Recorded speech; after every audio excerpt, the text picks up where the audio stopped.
Hey folks, it's Patriot Nurse, and in today's segment I want to discuss with you guys chronic pain and depression, things you should know. Maybe you're someone who has dealt with, suffered from chronic pain and or depression at many different times throughout your life. Maybe it's a new diagnosis, or maybe you are the friend or loved one of someone who has gingerly sat you down and says, watch this, right? So let's talk about chronic pain and depression, things you should know. A lot of folks who have diagnoses of chronic pain, they stem from many different initial incidences. Perhaps it's secondary to a car crash like me, or maybe it's you've injured your back or something like that. And a lot of times chronic pain can come about as a result of other conditions, including but not limited to fibromyalgia, degenerative disc, things like that. Okay, so what you'll find a lot of times is folks who start out with an initial diagnosis of chronic pain, very soon on to it they develop or they struggle with depression. Okay, and so I want to help you understand a few things and maybe dispel a few misunderstandings. Folks who deal with chronic pain, a lot of times they'll also deal with depression, but I want to turn it around and help you understand it a different way. Some people think, okay, they're depressed, because they're just down about something like that. They try and ascribe the depression to a purely cognitive issue, and that is not the case in many different instances. Let me explain this to you. You have to think about all of the hormones and chemicals in your body, all those happy little neurotransmitters. You have to think about them in the same way you would your monthly budget, okay? If I only have, for instance, $100 worth of neurotransmitters each month, and in a normal person who doesn't deal with chronic pain, let's say that 50% of those goes to, I'm just throwing out some arbitrary numbers here, let's say that 50% of that budget, $50 of that $100 in neurotransmitters, goes to propping the person up, helping them have a happy, healthy day, just the normal everyday happenings of life. Someone who deals with chronic pain, however, let's say now that the cost of living, the cost of just getting through the day and their body suppressing the pain signals and dealing and modulating the pain signals, now it eats up $85 out of $100 of your monthly budget, leaving only $15 left over. And that $15 left over was the person's happy, feel-good emotions, okay? It takes neurotransmitters, it takes money.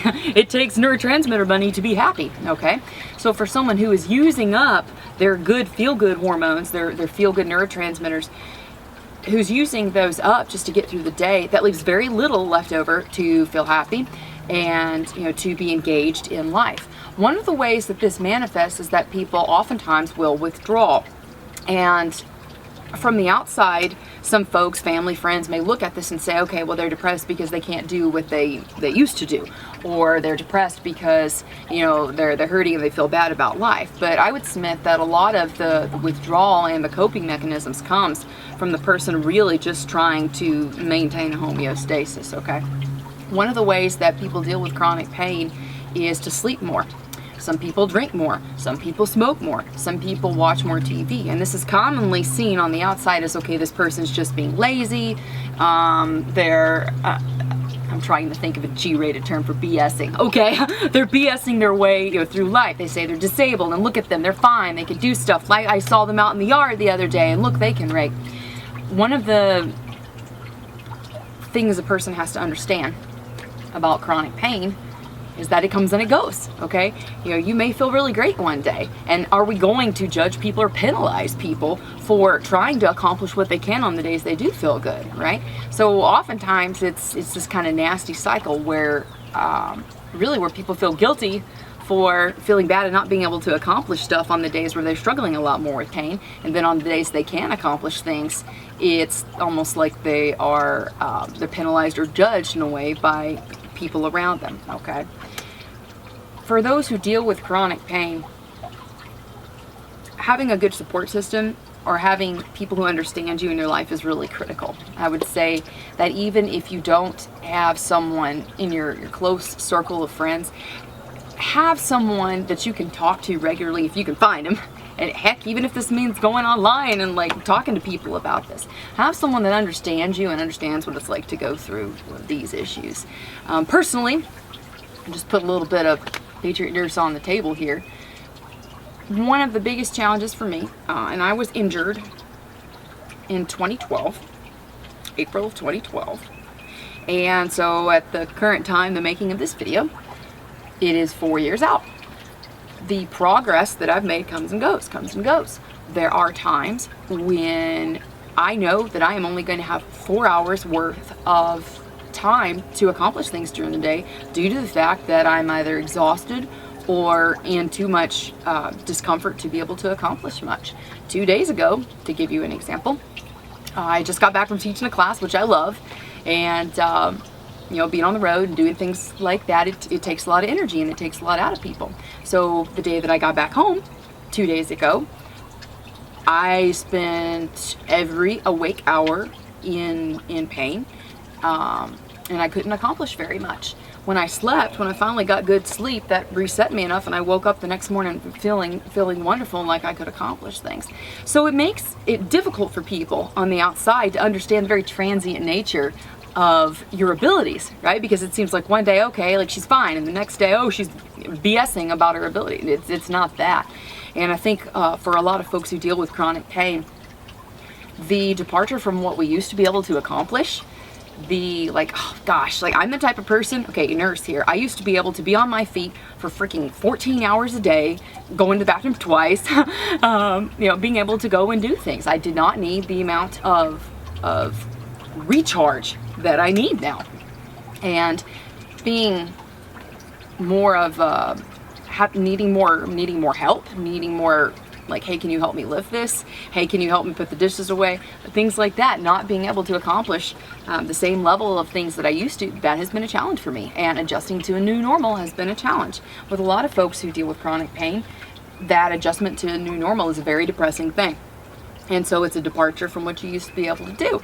And therefore it makes you feel like a failure in some ways. It can make a person feel like they have less worth. But one of the best bits of advice that I personally got a few years ago was, you know, you have to think of yourself, having gone through a lot of these things, as different, not diminished. And I think that's true. Another thing that I've noticed is that being a nurse, like I could tell you all of the physiology and anatomy. I could tell you all the inner workings of substance P and different neurotransmitters involved, cyclooxygenase, COX-1, COX-2 inhibitors. I could tell you all of that stuff.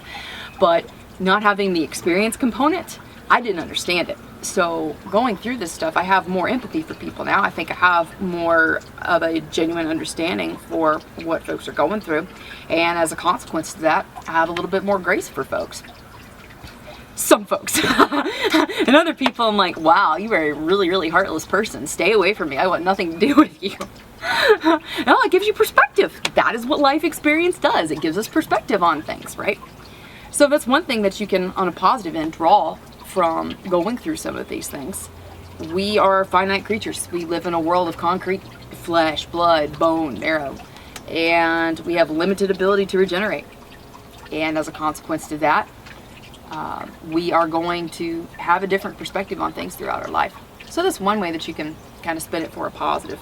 Let me tell you some things that personally really help me: getting enough sleep. If I don't get enough sleep, I am limited in my ability to function throughout the day. If you're someone and you know, hey, I've got to have enough sleep to be able to function, let me encourage you, invest in your sleep. I have a pillow that I really, really love, and it has been my friend for 4 years. It gets stolen by family and friends, and so I end up going into inadvertent battles to keep it. But I would highly recommend that you get a good pillow, something to support good, restful sleep. I'll put a link in the description box below to my favorite pillow, the pillow of destiny, the one that gets stolen all the time from people, the one that I have to go into battle to defend and to keep. But also invest in things to help you get into a restful sleep. Different herbs are helpful for this, different relaxation herbs. Passion flower is a good one. Valerian can be helpful if not combined with other pharmaceutical drugs. I'm not a fan of the pharmaceuticals. They tend to cause some nutrient depletions, which the more and more that we find out about this, the more I'm convinced that they tend to lend to nasty diseases later on down the road. But invest in your sleep, invest in relaxation, invest in a time, a space, a place, something that you can do to unplug. If it means that you go on Star Trek Next Generation binges for a few hours at a time in order to get your mind off of the discomfort that you're in, then that's fine. You do that. But you as the person in need here, you as the patient, I would encourage you to take charge and ownership of this. Probably one of the greatest single things that exacerbates pain is fear. And a lot of fear comes from lack of control. So in a good way, seek out things that you can have control over. You can perhaps have control over what sheets that you sleep on. You can perhaps have control over the amount of light that comes into your room, or the herbal teas that you drink at night to help you chill out and relax.